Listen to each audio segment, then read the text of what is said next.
সরকারের পক্ষ থেকে কোনো প্রোগ্রাম নেই, অথচ এই সরকার এই জুলাই অভ্যুত্থানের মধ্য দিয়ে আসা। এখানে 114টা লাশকে তারা কবর দিয়েছে আমি বলবো না, এসে পুঁতে দিয়ে গিয়েছে। আমরা একটা জিনিস খুবই দুঃখজনকভাবে দেখি, যখন মাঝে মাঝে সংসদে আলোচনাটা হয়, আমি দেখলাম যে বিএনপির কয়েকজন এমপি বলল যে জুলাই শুধু একটা দলের না, জুলাই শুধু এনসিপি না, জুলাই আমাদের সবার।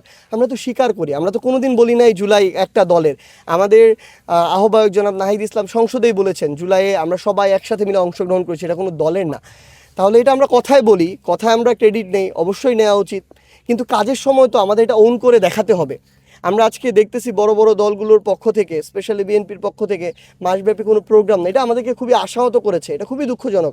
সরকারের পক্ষ থেকে কোনো প্রোগ্রাম নেই, অথচ এই সরকার এই জুলাই অভ্যুত্থানের মধ্য দিয়ে আসা। আওয়ামী লীগ খুব করে চাইবে যে আমাদের এই জুলাইয়ের স্মৃতিগুলো মুছে দিতে, জুলাইকে নিয়ে গুজব ছড়াতে, প্রোপাগান্ডা ছড়াতে, শহীদ পরিবার, আহত যোদ্ধা যারা জুলাইয়ের সমন্বয় হিসেবে কাজ করেছিল তাদেরকে নিয়ে গুজব ছড়িয়ে প্রশ্নবিদ্ধ করতে, এটা তারা চাইবে। তারা হাজার হাজার কোটি টাকা লুটপাট করেছে, তারা এভাবে প্রশ্নবিদ্ধ করে ফিরে আসার চেষ্টা করবে। কারণ যতদিন এই শহীদ পরিবার মাথা উঁচু করে থাকবে, আহত যোদ্ধারা থাকবে, জুলাই স্মৃতিগুলো থাকবে, তারা ফিরে আসতে পারবে না এগুলোর উপর দিয়ে। কারণ এই যে কবর, এই যে গণকবর, এই যে রক্তের দাগ, এগুলো তো তারা তৈরি করেছে। এখানে 114টা লাশকে তারা কবর দিয়েছে আমি বলবো না, এসে পুঁতে দিয়ে গিয়েছে। তাহলে এটা যতদিন থাকবে স্মৃতি হিসাবে, ততদিন তারা ফিরে আসতে পারবে না। বললেন জুলাই স্মৃতি জাদুঘর তো আমরা উদ্বোধন করবো না, একটা দল করবে, এটা তো সরকার করবে, রাষ্ট্র করবে, এবং অন্তর্বর্তীকালীন সরকার এটা প্রস্তুত করে গিয়েছে।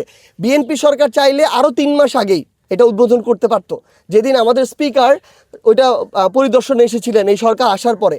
তাহলে আজকে 4 মাস হয়ে যাচ্ছে, আরেকটা জুলাই ফিরে আসলো, এখন পর্যন্ত আমরা জানি না কেন বিএনপির সরকার, এটা তো সরকার করবে, যেহেতু এটা সংস্কৃতি মন্ত্রণালয়ের অধীনে, তারা এটা এখনো চালু করছে না। আমাদের আহ্বায়ক বলেছেন 5ই আগস্টের মধ্যে এই বছর একদম সম্পূর্ণ প্রস্তুত জুলাই স্মৃতি জাদুঘর যদি উন্মুক্ত না করা হয়, জনগণ এই শহীদ পরিবার, আহত যোদ্ধারা নিজেদের মতো খুলে নিয়ে সেই জুলাই স্মৃতি জাদুঘর পরিদর্শনে যাবে।